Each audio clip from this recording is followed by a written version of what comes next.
రత్నగిరిపై ఉగాది వేడుకలు, పంచాంగ శ్రవణం, ఆలయంలో ప్రత్యేక పూజలు.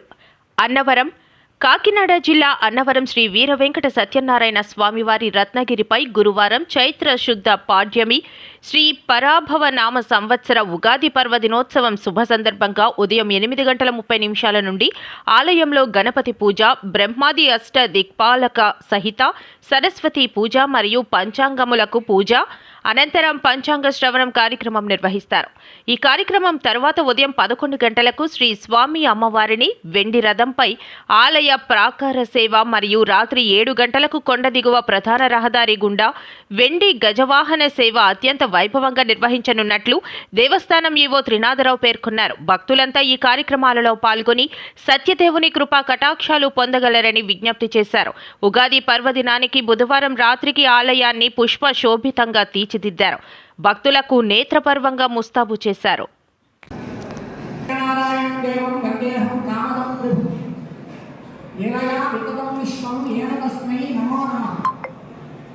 అపర వైకుంఠంగా పేరుగాంచినటువంటి అన్నవరం పుణ్యక్షేత్రంలో తెలుగు సంవత్సరాలుగా పేరుగాంచినటువంటి ఉగాది రోజున ఎన్నో సాంస్కృతిక కార్యక్రమాలు నిర్వహిస్తూ ఉంటారు. ఉగాది అంటే తెలుగు సంవత్సరం మొదటి రోజు.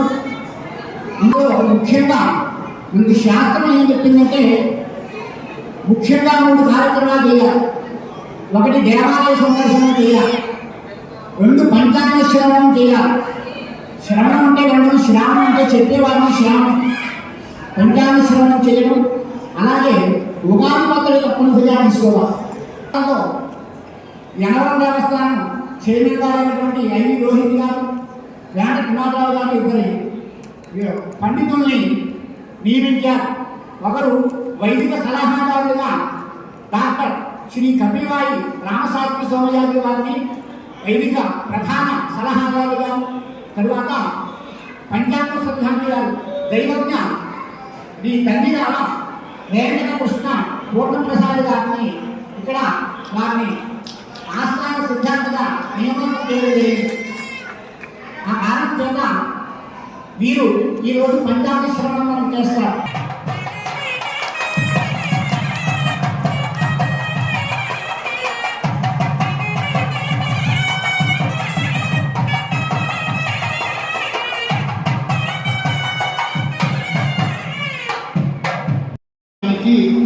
సాధారణంగా వచ్చేటువంటి అర్థం అవమానము లేదా అసౌకర్యం. అయితే అవమానం, అసౌకర్యం మన జీవనంలో ప్రతి వాడికి ఎప్పుడూ ఒకప్పుడు వస్తూనే ఉంటాయి. దాన్ని మనం తీసుకుని కుంగిపోవక్కర్లేదు. ఈ పరాభవ సంవత్సరానికి ఒకరు ఇచ్చినటువంటి నిర్వచనం నాకు చాలా నచ్చింది. దాన్ని మీ ముందు చెప్పడానికి ప్రయత్నం చేస్తాను. క్లుప్తంగా మనకి కశ్యప ప్రజాపతి యొక్క భార్యలు అదితి, దితి, వారు ఒకళ్ళ సంతానం దేవదేవత, మరొకళ్ళ సంతానం రాక్షసుడు. ఈ ధ్రువుడు అనేటువంటి వాడు తండ్రి యొక్క గుడిలో కూర్చోవాలని చెప్పి అతనికి కోరిక.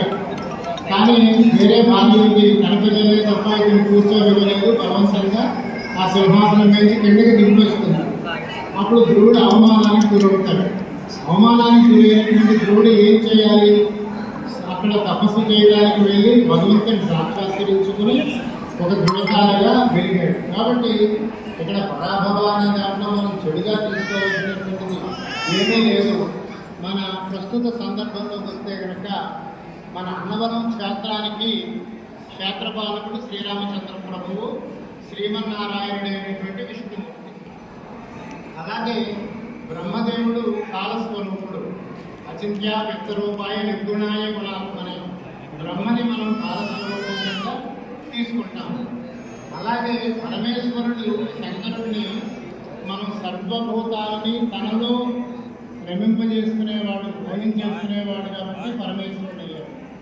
కాబట్టి ఇక్కడ బ్రహ్మ, విష్ణు, మహేశ్వరుడు 3 గుణాల యొక్క అవతార రూపంగా ఇక్కడ వేయించేసినటువంటి సత్యనారాయణ స్వామి వారిని ఈ సందర్భంలో ఎవరైతే ఎల్లప్పుడూ సదా సేవించుకుంటారో వాళ్ళకి పరాభవ భయం తొలగి సర్వస్వభావం అందుతాయన్నది నిశ్చయం. రామో నామ క్షేత్రపాలక స్వయం विष्णुर्भूमि सतत संरक्षक क्रिया दक्षिण श्रीकृष्णो यदिभूषणो सकल दुख ध्वंस दक्षो हरि साक्षात् श्रीमद् वेंकटनायक हिरण्यगर्भो सकल सृष्टिर्विधाता अव्यक्तरूप भगवत् अव्यक्तरूप स भगवान् कालमूर्तिः परमेश्वरो आद्यन्तरहितः सर्वभूतान्यात्मनि विलीयतस्य भगवान् करुणामयः परमदयालु अवतारत्रये सत्यमूर्तिम् आद्यादि महालक्ष्मी सहितं श्री सत्यनारायणस्य भगवान् देवी सदा योगिभिः सानासित्यचरम्